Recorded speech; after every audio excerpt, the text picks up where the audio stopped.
৯ লাখ নিরাপত্তা কর্মী, ড্রোন আর হাজারো বডি ওয়ার্ন ক্যামেরা। এবারের ভোট কি সত্যি ভালো হবে? আপনার একটি ভোট কি পৌঁছবে সঠিক বক্সে? বাংলাদেশের আসন্ন সংসদ নির্বাচন এবং গণভোটকে কেন্দ্র করে দেশজুড়ে বইতেছে এক মিশ্র হাওয়া। একদিকে ভোট অধিকার প্রয়োগ আগ্রহ, অন্যদিকে কেন্দ্র দখল বা সহিংসতার সংখ্যা। বিশেষ করে ঢাকা ১৮ আসনের ওয়াই ব্যক্তির মতো সাধারণ ভোটারদের মনে এখন একটি প্রশ্ন, পরিবেশ কি অনুকূলে থাকবে? আইন শৃঙ্খলা রক্ষাকারী বাহিনীর তথ্য মতে রাজধানী ঢাকার ৭৫% এবং সারা দেশের প্রায় ৪০% কেন্দ্রে ঝুঁকিপূর্ণ বা গুরুত্বপূর্ণ হিসেবে চিহ্নিত করা হয়েছে। এই বিশাল চ্যালেঞ্জ মোকাবেলায় নির্বাচন কমিশন এবার গ্রহণ করতেছে স্মরণকালের কঠোরতম নিরাপত্তা ব্যবস্থা স্বরূপ। নির্বাচন কমিশনের তথ্য অনুযায়ী এবার রেকর্ড সংখ্যক প্রায় ৯,৫৮,০০০ সদস্য মাঠে থাকতেছেন। এর মধ্যে উল্লেখযোগ্য সংযোজন হলো ১ লাখেরও বেশি সশস্ত্র বাহিনীর সদস্য এবং যারা প্রথমবারের মতো সরাসরি আইন শৃঙ্খলা রক্ষায় যুক্ত থাকতেছেন।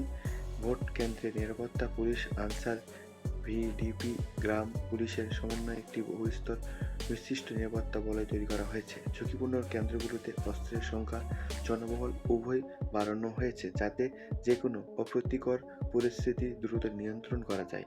প্রযুক্তির ব্যবহার, স্বচ্ছতা। এবারে নির্বাচনের সবচেয়ে আলোচিত দিক হলো প্রযুক্তির ব্যাপক ব্যবহার। যারা দেশের প্রায় ৯০% ঝুঁকিপূর্ণ কেন্দ্রে বসানো হয়েছে সিসিটিভি ক্যামেরা। শুধু তাই নয়, দায়িত্বরত পুলিশ সদস্যদের পোশাকে যুক্ত হয়েছে ২৫,০০০ বডি ওয়ার্ন ক্যামেরা। এর মধ্যে ১৫,০০০ ক্যামেরা সরাসরি অনলাইন সার্ভারের সাথে যুক্ত, যা দিয়ে নির্বাচন কমিশনের লাইভ মনিটরিং করতে পারবে।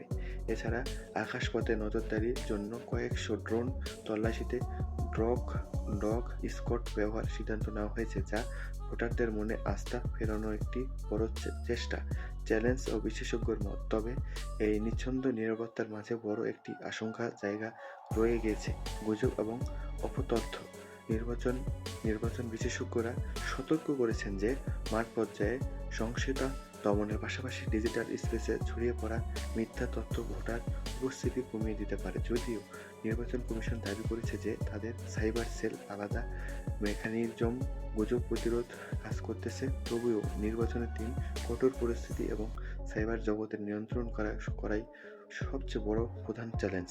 তফসিল ঘোষণার পর থেকে ঘটে যাওয়া বিচ্ছিন্ন কিছু সংঘাত সাধারণ মানুষের মনে উদ্বেগ জন্ম দিলেও প্রশাসনের ব্যাপক প্রস্তুতি একটি উৎসবমুখর পরিবেশের ইঙ্গিত দিচ্ছে। ২৯৯টি আসনে সাদা গোলাপি ব্যালট ভোট দেওয়ার অপেক্ষায় এখন কোটি কোটি ভোটার। নির্ধারণ করবে যে নজরবিহীন নিরাপত্তা ব্যবস্থা সাধারণ ভোটারদের কতটা নির্ভয়ে ভোট কেন্দ্রে নিয়ে আসতে পারে। শেষ পর্যন্ত ব্যালট বক্সের স্বচ্ছতা আর ভোটারদের নিরাপত্তাই হবে এই নির্বাচনের প্রকৃত